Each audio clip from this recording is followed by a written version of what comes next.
I was only 9 years old. I loved Naruto so much.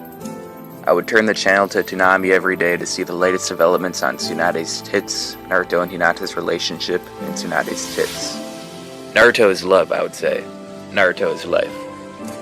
My dad called me a fag. All joking aside though, guys, Naruto actually was my childhood as a kid.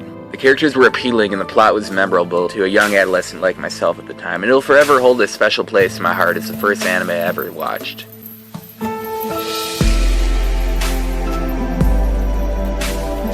Fairy Tail, the anime that absolutely flatters you with its life lessons about the power of friendship, suspenseful battles, and tits. Although at first glance Fairy Tail may seem like nothing but fillers, tits, and ass, it does have one redeeming quality. It has lollies! In all honesty though, it does do a lot of things pretty well.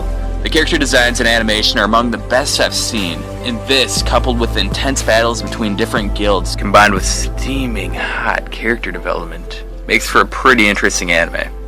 And it has tits.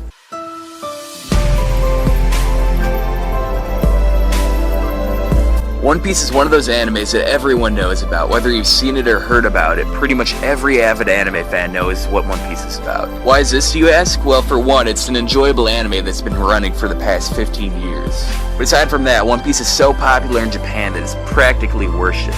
One Piece does a lot of things right. It's the only shonen anime I've seen that can run for that long without resorting to filler arcs. Now that being said, there are only about 10 minutes of actual non-recap new material in each episode, but that's still far better than sitting through 24 episode stretches of filler in animes like Naruto and Bleach. The place where One Piece really shines though is its characters. Each and every member of Monkey D. Luffy's crew is unique and memorable, and pretty much every single relevant character in One Piece receives a lot of character development, an area where many other animes such as Fairy Tail are lacking. With a lovable cast of characters and enticing story, how can one not worship One Piece?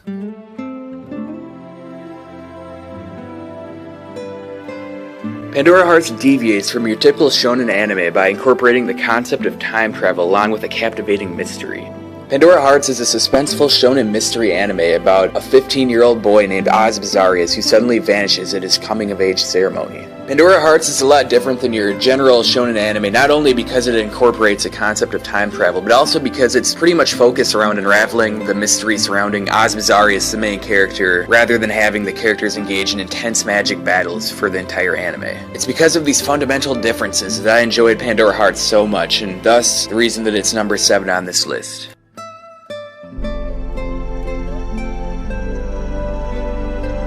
Dead Man Wonderland, the anime that got you completely hooked and then abruptly ended. Dead Man Wonderland had nearly everything going for it. It had blood, a realistic main character, and above all, it had Shiro. Fanservice bodysuits aside, Shiro is an awesome character. She's kawaii to the point where you just want to gobble her up, and is basically a better version of Gasai Yuno from Mirai Nikki.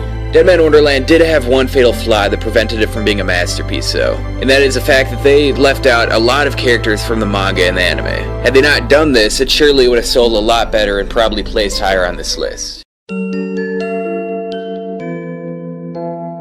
The thing that's unique about Baccano is it doesn't focus on any one character. Baccano focuses on various people including alchemists, thieves, thugs, and mafiosi who are all connected to one another. Because of Baccano's extensive amount of characters, it has nearly every type of character imaginable, ranging from the cute instant lolly to the crazy motherfucker like Lad Russo and the Rail Tracer. Because of this, you're sure to become attached to at least one of the characters. With a diverse cast of characters and enticing plot, Baccano is a classic that really set the bar high for character development in animes to come.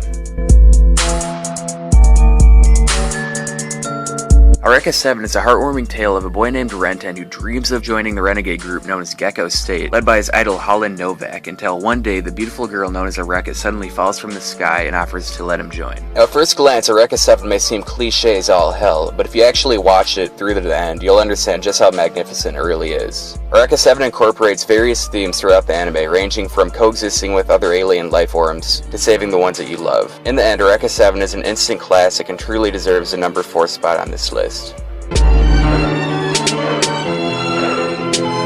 Death Note is a psychological thriller about the battle of wits between the world's greatest detective L and Kira, a man who can kill someone simply by writing their name in a notebook.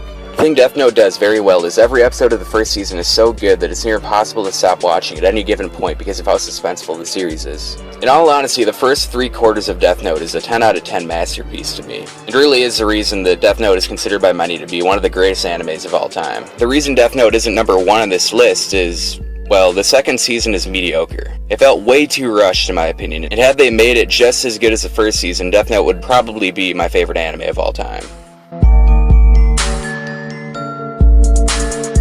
At first glance, Hunter x Hunter looks just like any other shonen you might see today, but it's fundamentally different than your typical shonen anime. Most battle manga and anime involve the main character training, getting stronger, and defeating his or her enemies using new techniques that they've acquired over the course of their training. Hunter x Hunter sort of does this to a certain extent, but the battles in Hunter x Hunter are more about Gon and Killua outwitting their opponents rather than relying on friendship power and OP abilities to win. This intelligence aspect, along with Hunter x Hunter's suspenseful plot and dynamic characters, is the reason that it's number 2 on this list.